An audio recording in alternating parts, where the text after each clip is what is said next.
I just finished watching a video of a young man who was visibly angry about what was done to the 16 travelers coming from the north, from the south to the north.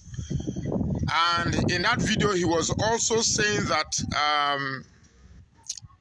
the killing of Deborah should not be compared with what was done to the 16 travelers, citing that Deborah's unaliving was different because Deborah insulted the Prophet Muhammad.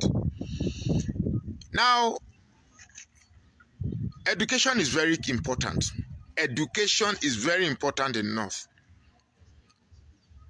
If you are a Northerner and you think what happened in Uromi was about Muslim and Christian, it clearly shows why we have been begging that the governors in the north or the government of the north should educate young people.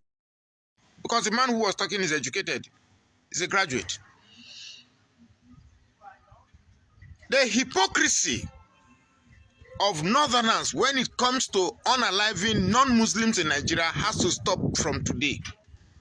I condemn every killing in whatever form, whether it is Christians unaliving Muslims or Muslims unaliving Christians, whichever way the pendulum swings, I condemn it totally. But it's amazing that the Northerners will suddenly have their voices or discover their voices when there is a retaliation. Where were your voices when headsmen go into villages raping and murdering innocent farmers and innocent lives? Your mouth you keep quiet, you don't say anything. Even the victims of this heinous act of Northerners are not saying, we are not even saying, well done, that's good, more of it.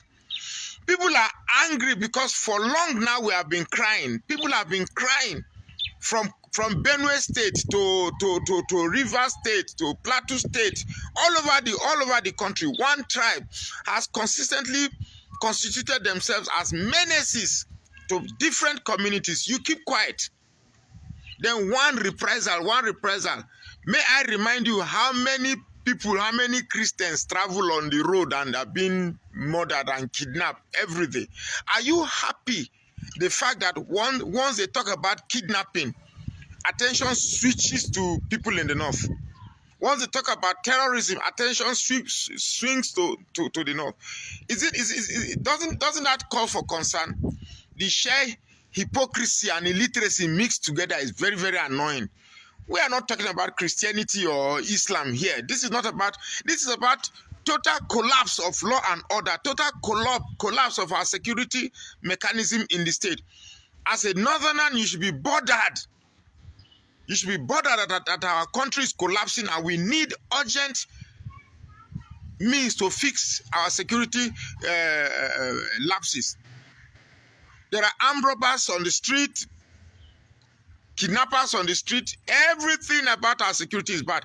That should be a concern, not reprisal. May the souls of those who lost their life in that mishap rest in peace. But saying you are going to unalive Christians in the north, it's not going to bring any solution. Are there no Muslims in the south? Are there no Muslims in the south? If you unalive Muslims, Christians in the north, are there no Muslims in the south? You guys keep talk as if violence and threat and blackmail is the monopoly of the north.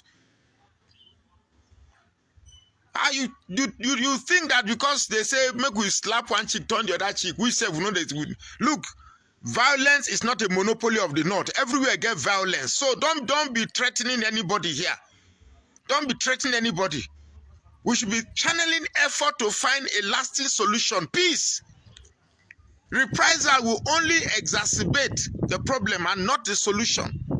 We need to ameliorate the situation and not spewing words that will only flay nerves and cause. Look, violence is not a monopoly of the north, so nobody should be coming and threatening that government in 48 hours, you are going to do this, you are going to do that, as you are doing to not be hand they do them, not be hand no want to do the violence for north, hand no they south. Look, don't say it. An educated man will be saying that, well, everybody in the south is blaming the government for what happened in Uromi. Nobody is saying what the people in Uromi did is correct. Nobody is saying it is correct. However, you cannot control emotion when people are pushed to the wall. You cannot control the reaction when people are pushed to the wall. And I blame you, the Northerners, because you have allowed this thing to thrive for too long. You have remained quiet. Even when the same kidnappings and terrorism affects you, you have remained quiet. You don't talk. But whenever it affects you, you come out to talk. Are you saying the life of a Northerner is more precious than the life of a Southerner? If this country must be one, we must learn to tolerate one another, we must learn to love one another, we must learn to cherish one another. And Uroman say, that means when one hand wash the other hand, both hands go clean. You are Northerner, you are a Southerner. We have many things to share in common to make both of us live well in this country. Otherwise, this threat will not go anywhere. No, don't be threatening that you give anybody 48 hours. If after 48 hours you start unaliving Christians in the north, are there no Muslims in the south?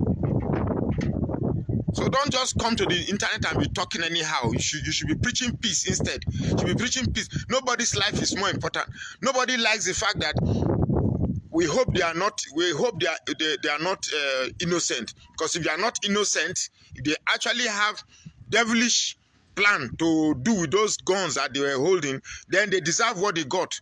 But if they are innocent, well, they are victim of an unfortunate circumstance. There's nothing we can do. We can just pray that their soul rests in peace. But threatening that there's going to be a reprisal attack, look, don't tear this country down. Let's preach for peace instead. My name is Magnus Oraka. Please follow this page.